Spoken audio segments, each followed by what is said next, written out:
po yung nasa portion dito, ma'am, no? Sige.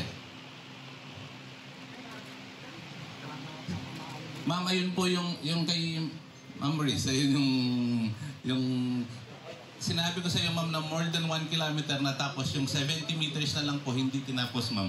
Opo.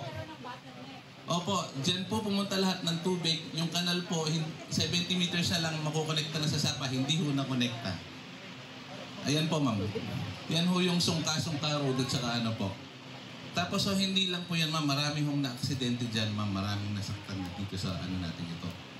That's the 70 meters, ma'am, na portion ng Jumbo Genera. Na hindi... Ayan po, ma'am. Oh. Tapos so, ma'am, another portion yung sa Shell, yung sa dating daan. Ma'am, ito yung sa Linday. 50 meters po, pero nasira po 50 meters. Ito po yung Linday to Camellia.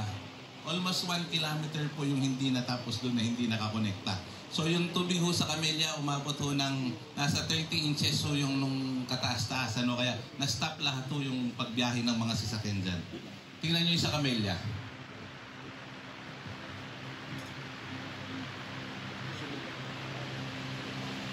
Ayan po, ma'am. Tingnan nyo yung tubig ng MacArthur Highway po.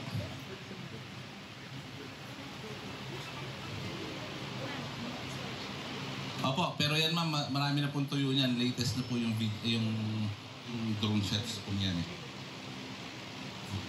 So, ma'am, ayan po, yung mga ibang mga aksidente na ayan po, ma'am, yung mga tingnan nyo po, ma'am, pati bigas na tumaob mo dyan. Mga, opo.